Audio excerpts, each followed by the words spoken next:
This semester has been interesting compared to last semester. Having methods before concepts is a great change in work ethic. Last semester for Polaris, I worked really hard every week, and so that led me to want to work really hard for service learning. But quite a few of my teammates weren't feeling the need to work as hard. So, working really hard on the first 2 weeks and then relaxing on the rest of it, I guess, was a lesson in itself.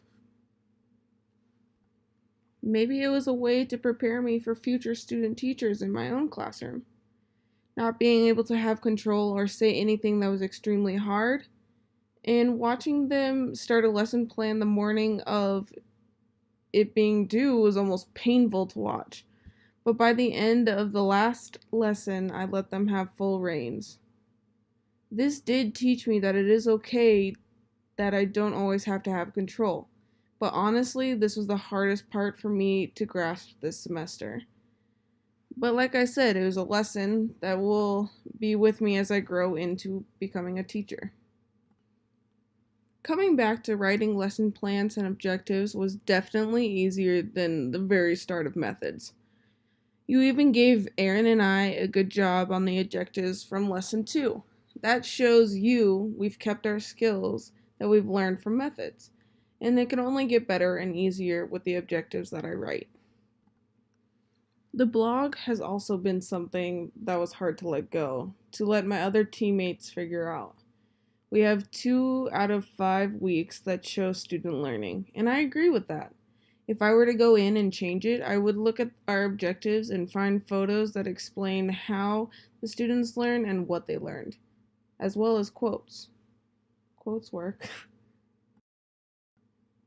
Honestly, I'm loving learning all of the theorists and the background in child art making. It makes me look back at some of the students that I had last semester, and then I know where some of their art came from and what was their thinking behind it. It also is something that connects with my creative experience class. We've been talking about these theorists, and now they're finally connecting to art. This also gives me something to say to people that wonder why art is so important in children's lives or what their child is doing in art class that benefits the student. My favorite thing about the semester is the explorations. I didn't think I would love them, but I do. From the first one that I did to the last one I just created, I still need to redo one of the explorations though, and I will do that. And yeah, that will happen. I think these would be really good exercises for students. Like the one I just turned in, Unexpected Art. Instead of pictures, this could be a drawing due every class period that they come to class. It could be a sketch or a rendering or a painting, any way the student wants to be creative while looking at something. Another one of my explorations, the what if questions, could be two things. One, be an assignment for the student to think of say 20 questions, and then they choose from one of those questions that might interest them.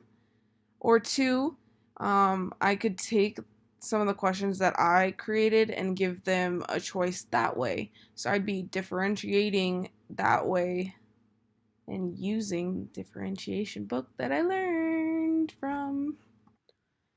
The differentiation book adds on to my knowledge of last semester as well as giving me the tools to apply differentiation to student learning. I think it really appeals to me because it allows for students to be interested in what they're learning about. And like we were talking about today, if the student is doing the hard work, are interested, and it's fun, they're the ones that are doing the learning. All in all, I'm excited to see where the semester takes us. I'm excited to learn new things about how to talk to parents or more information about where student learning happens. Yeah.